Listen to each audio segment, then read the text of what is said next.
C. Brainstorming. Study the given tabular column.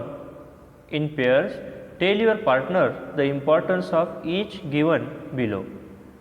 इथं आपल्याला एक टेबल फॉर्ममध्ये इन्फॉर्मेशन दिलेली आहे जी की आपल्याला आपल्या मित्रासोबत किंवा आणखी इतर सहकार्यासोबत त्याच्या महत्त्वाविषयी इथं आपल्याला चर्चा करायची आहे. See the title, enhance activities with mind mapping. म्हणजे आपल्या ॲक्टिव्हिटीज आहेत त्याला आणखी कसं आपण चांगल्या पद्धतीत करू शकतो माइंड मॅपिंगचा वापर करून हे आपल्याला इथं पाहायचं आहे. See the first one, explore new ideas and concepts. Mind मॅपिंगचा वापर करून आपण आपल्याकडे असलेल्या नवीन आयडियाज असतील, कन्सेप्ट असतील त्यांना आणखी कसं एक्सप्लोर करू शकतो हे इथं आपल्याला पाहायचं आहे. See how mind mapping useful to explore our ideas and concepts. Mind mapping helps students get a better understanding of new ideas by having them create a mind map. आणि माइंड मॅपिंग काय करतं तर विद्यार्थ्यांना ज्या नवीन idea आहेत त्या समजून घेण्यासाठी, समजण्यासाठी ते मदत करतं. त्याचबरोबर त्यांच्या मनामध्ये एक नवीन माइंड मॅप तयार करण्याचं कार्य देखील माइंड मॅपिंगच्या माध्यमातून होत असतं. A mind map can assist with understanding because it conveys hierarchy and relationship, allowing student to see the big picture. आणि मग माइंड मॅपिंग काय करतं तर असिस्ट करतं, ते आपल्याला मदत करतं, सहकार्य करतं. तर विद्यार्थ्यांना हायरार्की आणि रिलेशनशिप, हायरार्की म्हणजे स्तर किंवा श्रेणी आणि सहसंबंध रिलेशनशिप, मग यांच्यामध्ये जे संबंध जोडण्यासाठी किंवा यांच्यामध्ये एक प्रकारचं जे जुळवणूक आणण्यासाठी जी माहिती आहे ते एकमेकांमध्ये शेअर करण्यासाठी हे माइंड मॅपिंग हे विद्यार्थ्यांना मदत करतं, ज्या माध्यमातून त्यांच्या डोळ्यासमोर एक मोठं चित्र हे उभं राहू शकतं. See the next one, brainstorm. Mind mapping is also useful to brainstorm. विद्यार्थ्यांच्या बुद्धीला चालना देण्यासाठी देखील माइंड मॅपिंगचा उपयोग हा केला जाऊ शकतो. पहा, get creative juices flowing with mind mapping. आणि मग विद्यार्थ्यांना माइंड मॅपिंगच्या माध्यमातून त्यांच्या मनामध्ये एक वेगवेगळ्या प्रकारचे फ्लो निर्माण करणं हे देखील इथं आपण साध्य करू शकतो. Mind maps are a great brainstorming tool and can help students let their thoughts flow freely while making important connections between ideas and concepts. आणि माइंड मॅप आपल्याला काय करतं तर एक प्रकारे विद्यार्थ्यांच्या मनामध्ये कुठलीही भीती किंवा कुठलीही एक प्रकारचा सहसंबंध जोडण्यासाठी ज्या गोष्टी ते पाहत आहेत किंवा ज्या गोष्टी ते शिकत आहेत या विषयाचा सहसंबंध जोडून त्यांच्या मनातली भीती हे नाहीसं करायचं काम हे माइंड मॅपिंग करत असतं. त्याचबरोबर विद्यार्थ्यांच्या मनात ज्या असलेल्या आयडियाज आहेत, ज्या कन्सेप्ट आहेत त्यांना जोडण्याचं काम देखील हे माइंड मॅप करत असतं. See the next one, take notes. Encourage students to engage in their active thinking instead of transcription by using mind maps for note taking. आणि मग विद्यार्थ्यांना एनकरेज करायचं आहे. जे नोट्स ते घेत असतात, रनिंग नोट्स ज्यावेळेस आपल्याला क्लासमध्ये टीचर्स आपल्याला शिकवण्याचं काम करतात त्यावेळेला आपण काय रनिंग नोट्स घेत असतो. मग त्या नोट्स लिहिते वेळेस प्रत्येक वेळेला लिहिण्याचं काम हे विद्यार्थी करत असतो. मग यामुळे विद्यार्थ्याचं शिकवण्याकडे कदाचित दुर्लक्ष होऊ शकतं आणि नोट्स लिहिण्यामध्ये तो एंगेज होऊ शकतो. तर यापासून त्याला थोडंसं दूर नेऊन त्याला ॲक्टिव्ह थिंकिंग जे आहे इन्स्टेड ऑफ ट्रान्स्क्रिप्शन, लिहून घेण्याऐवजी त्याच्या मनामध्ये विचार निर्माण करायचं काम हे माइंड मॅप करत असतं. See, mind maps encourage students to focus on keywords and ideas instead of just writing down what the teacher says. Mind map काय करतं तर विद्यार्थ्याच्या मनामध्ये एक नवीन कन्सेप्ट, कीवर्ड्स हे निर्माण करायचं काम करतं. नाहीतर विद्यार्थी हा शिक्षक जे सांगत आहेत ते लिहून घेण्यावरतीच तो भर देत असतो. त्यापासून दूर नेऊन त्याला स्वतःचे विचार, स्वतःचे आयडियाज हे डेव्हलप करण्यासाठी माइंड मॅप मदत करत असतं. See next, write essays. Students can write an essay outline, gather arguments and quotes or brainstorm ideas for your essays with mind maps. आणि जर माइंड मॅप तुमच्या समोर असेल तर माइंड मॅपच्या सहाय्याने तुम्ही एस्से देखील लिहू शकता. एखादा निबंध, पॅरेग्राफ, इन्फॉर्मेशन हे तुम्ही डिस्क्रिप्शन स्वरूपामध्ये लिहू शकता. त्याचबरोबर वेगवेगळे आर्ग्युमेंट्स असतील ते देखील तुम्ही या पद्धतीत प्रेझेंट करू शकता. And also gives your ideas for essays with mind map. आणि तुमच्या आयडियाजला एसे स्वरूपात प्रेझेंट करण्यासाठी हा माइंड मॅप एक बेस्ट किंवा एकमेव असं सोल्युशन आहे. See the next one. See create presentation. Students have use mind maps to present information in an interesting and engaging way with mind maps.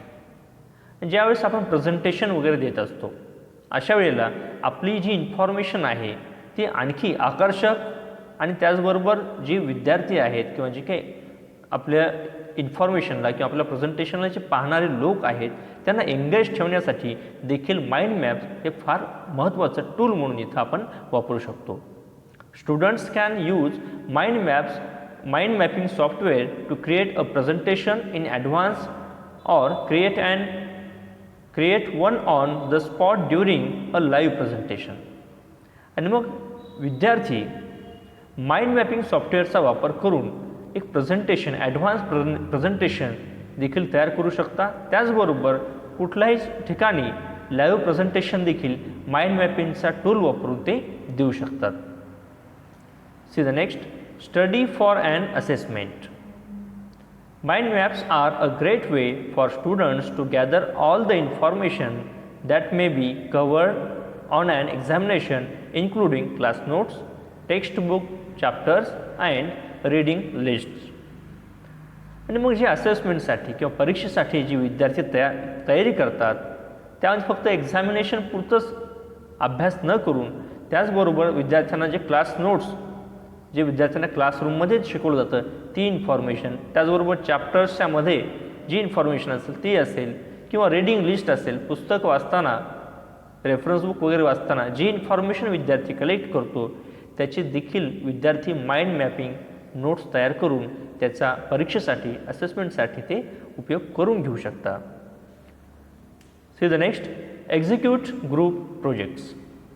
By using mind maps, students can visualize what needs to be done and who needs to do it. आणि mind मॅपचा वापर करून विद्यार्थी हे पाहू शकतात की काय आपल्याला करायची गरज आहे आणि कुणाला कशाची आणखी गरज पडू शकते हे देखील ते पाहू शकतात. त्याचबरोबर using an outline mind mapping program is the best for group projects so students can easily share it. आणि मग अशा प्रकारचे माइंड मॅपिंग प्रोग्राम आणखी डेव्हलप करून विद्यार्थ्यांना प्रोजेक्टमध्ये इंटरेस्ट देखील निर्माण केला जाऊ शकतो. त्याचबरोबर ते प्रोजेक्ट्स विद्यार्थी एकमेकांना इझिली शेअर देखील करू शकतात. म्हणजे कमी ह्याच्यामध्ये वेळामध्ये आपण अधिकाधिक लोकांपर्यंत माहिती पोहोचवण्यासाठी देखील माइंड मॅपचा वापर करू शकतो.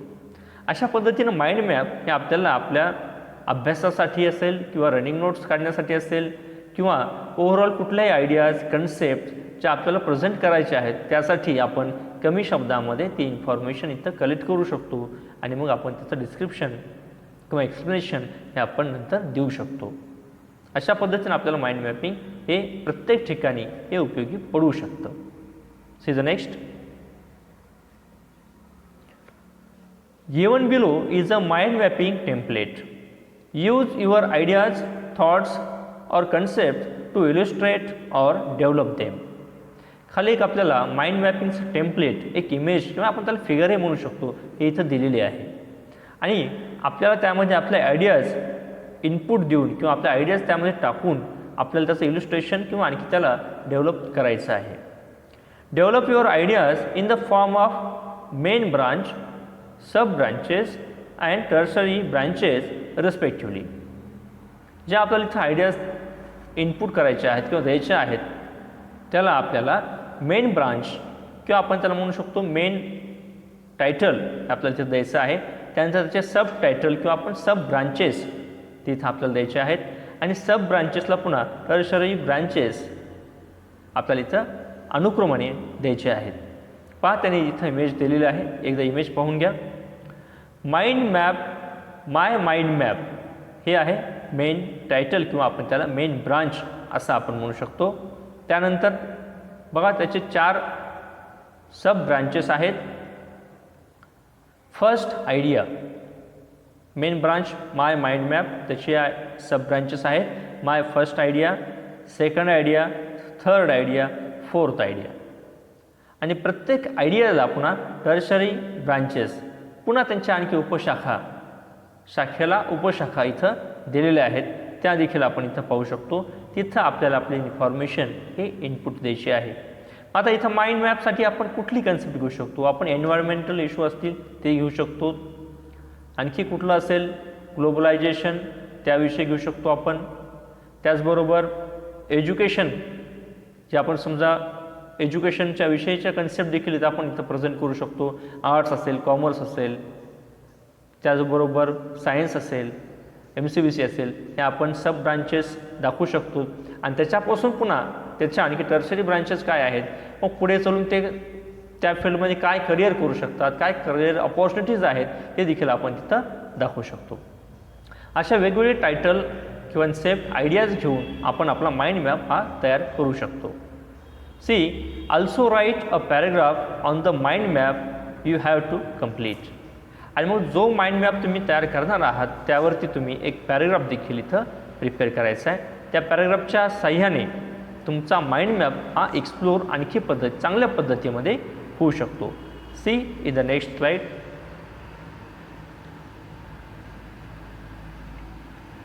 A3. Develop a mind mapping frame or design to show the development in your personality. See within yourself in the last 5 years. See here you have to create mind map of your own personality. तुम्हाला तुमच्या स्वतःच्या personality डेव्हलपमेंटचा इथं एक mind map तयार करायचा आहे जो की मागील 5 वर्षाचा आहे. You can take the help of the following points in order to develop each of them into further branches. आणि मग काही त्यांनी पॉईंट्स आपल्याला इथं दिलेले आहेत जे की आपण ब्रांचेस म्हणजे आपल्याला स्वतःचा पर्सनॅलिटी डेव्हलपमेंटचा माइंड मॅप आहे, आपण त्याला टायटल देऊ शकतो माय पर्सनॅलिटी डेव्हलपमेंट माइंड मॅप असं. आणि त्याचा ब्रांचेस त्यांनी इथं आपल्याला दिलेले आहेत, ज्या ब्रांचेसला आपण टर्शरी ब्रांचेस देखील ॲड करून त्याची आपण डिटेल इन्फॉर्मेशन इथं देऊ शकतो. See the first branch development in physique. आपल्या शरीरामध्ये झालेला बदल हा इथं आपण देऊ शकतो. Then self learning process. मग कसं आपण स्वतःहून अभ्यास केला, कसं आपण अभ्यास करून स्वतःहून कशा पद्धतीमध्ये आपण इथं तयारी केलेली आहे, self learning. Then communication skill, संभाषण कौशल्य हे आपण कसं डेव्हलप केलेलं आहे त्याविषयीची माहिती आपल्याला सांगायची आहे. सोशल अवेअरनेस, समाजामध्ये प्रबोधनासाठी तुम्ही काय काम केलं आहे, कशा पद्धतीत काम करणार आहात याची देखील आपण माहिती इथं देऊ शकतो. And then lastly family responsibilities. तुम्ही तुमच्या कुटुंबाप्रती काय जबाबदारी पूर्ण केली आहे, काय करणार आहात याची देखील आपण इथं इन्फॉर्मेशन देऊ शकतो. म्हणजे माइंड मॅपिंगसाठी जे मेन ब्रांच आहे पर्सनॅलिटी डेव्हलपमेंट ही आपण इथं देऊ शकतो. त्यानंतर त्याच्या सब ब्रांचेस त्यांनी इथं आपल्याला दिलेले आहेत आणि त्याच्या टर्शरी ब्रांचेस हे आपल्याला इथं क्रिएट करायचे आहेत. या सर्वांचा आपण एक चांगला माइंड मॅप आपल्या पर्सनॅलिटी डेव्हलपमेंटचा मागील 5 वर्षाचा इथं आपल्याला तयार करायचा आहे. See the next one. Develop a mind mapping frame और design to show the benefits of games and sport. आणखी एक उदाहरण इथं आपल्याला माइंड मॅपिंगचं तयार करायचं आहे. आपल्याला benefits of game and sport हे मेन ब्रांच किंवा आपण मेन आयडिया इथं आपल्याला त्यांनी दिलेली आहे, त्याचे आपल्याला सब ब्रांचेस आणि टर्शरी ब्रांचेस इथं आपल्याला द्यायचे आहेत. See you have to take the help of the following points in order to develop each of them into further branches. आणि मग मेन आयडिया आहे benefits of the games and sport. याला आणखी develop करण्यासाठी ह्या आयडियाला त्यांनी आपल्याला काही पॉईंट्स इथं दिलेले आहेत. पहा, fitness and stamina, team spirit and sportsmanship, group behaviour, killers instinct, will to win, ह्या पॉईंट्स आपल्याला त्यांनी इथं अवेलेबल करून दिलेल्या आहेत, ज्या की आपण सब ब्रांचेस म्हणून इथं आपण वापरू शकतो आणि त्याला ॲडिड टर्शरी ब्रांचेस हे आपण इथं देऊ शकतो. प्रत्येक पॉईंटला त्यांनी दिलेल्या फिटनेस अँड स्टॅमिना, मग तुम्ही कसा तो डेव्हलप केला असेल, काय रिक्वायरमेंट आहेत याची तुम्ही तिथे इन्फॉर्मेशन देऊ शकता. टीम स्पिरिट अँड स्पोर्ट्समनशिप कसं असतं, काय त्याचे रूल्स आहेत हे देखील तुम्ही तिथं सांगू शकता. ग्रुप बिहेवियर कसं असावं हे तुम्ही ह्या टायटल खाली सांगू शकता. किलर्स इन्स्टिंक्ट, प्रतिस्पर्ध्यावरती कशी मात करायची, कशी कुरघोडी करायची याची तुम्ही इथं माहिती देऊ शकता. विल टू विन, आणि मग जिंकण्याची इच्छाशक्ती कशी असावी याची देखील इन्फॉर्मेशन तुम्ही त्या पॉईंटच्या खाली देऊ शकता. See the last one, browse the internet to know the following, आणि खाली आपल्याला हा इंटरनेटविषयीचा पार्ट आहे. यामध्ये आपल्याला इंटरनेटचा वापर करून खाली दिलेली जी इन्फॉर्मेशन आहे ती आपल्याला कंप्लीट करायची आहे. See different frames or designs on mind mapping. जसं आपल्याला त्यांनी इथं एक माइंड मॅपिंगचं टेम्पलेट इथं दिलेलं होतं, त्याच पद्धतीने आपल्याला इंटरनेटचा वापर करून आणखी काही टेम्पलेट्स काही मिळतात का, डिझाईन्स काही मिळतात का, काही फ्रेम्स आणखी अवेलेबल आहेत का इंटरनेटवरती हे शोधायचं आहे आणि त्याचं कलेक्शन करून त्याचा वापर आपल्याला माइंड मॅपिंगसाठी करायचा आहे. See the next, benefits of mind mapping. इंटरनेटवरती जाऊन तुम्हाला गुगलवरती किंवा आणखी जे सर्च इंजिन आहे त्यावरती बेनिफिट्स ऑफ माइंड मॅपिंग हे असं टायटल टाकून सर्च करायचं आहे व तुम्हाला तिथं लिस्ट येईल काय काय माइंड मॅपिंगचे फायदे आहेत तिथं तुम्ही ते पाहू शकता. Uses of mind mapping in note taking, आणि मग नोट टेकिंगमध्ये माइंड मॅपिंगचा काय उपयोग होतो हे देखील तुम्हाला तिथे इन्फॉर्मेशन मिळू शकेल. And last one, difference between mind mapping and concept mapping. हे देखील फार महत्त्वाचा पॉईंट आहे. माइंड मॅपिंग म्हणजे स्वतःच्या मनाचा एक प्रकारे आपण म्हणू शकतो नकाशा, आणि कन्सेप्ट मॅपिंग म्हणजे जी कन्सेप्ट तुमच्या समोर आहे त्या कन्सेप्टचा तुम्ही केलेला काढलेला नकाशा. हा दोन वेगवेगळ्या कन्सेप्ट किंवा आपण त्याला म्हणू शकतो संकल्पना इथं आहेत, आणि मग त्यामध्ये काय फरक आहे हे देखील तुम्ही इंटरनेटचा वापर करून शोधू शकता. आणि आपण हा जो chapter do schools really kill creativity mind mapping हा इथे कंप्लीट केलेला आहे. आणि मग हा चॅप्टर आपल्याला आपल्या अभ्यासासाठी किंवा आपल्याला आपल्या आयडियाज कन्सेप्ट या प्रेझेंट करण्यासाठी किंवा याविषयीची आणखी माहिती आपल्याला कलेक्ट करण्यासाठी हा फार उपयोगी ठरू शकतो. तुम्ही नक्कीच या माइंड मॅपिंग टूलचा वापर तुमच्या स्किल डेव्हलपमेंटसाठी करून तुम्हाला चांगल्या पद्धतीचे याचे बेनिफिट्स मिळू शकतात. Okay, today we will stop here. In the next lecture we will continue other chapter. Thank you. All the best.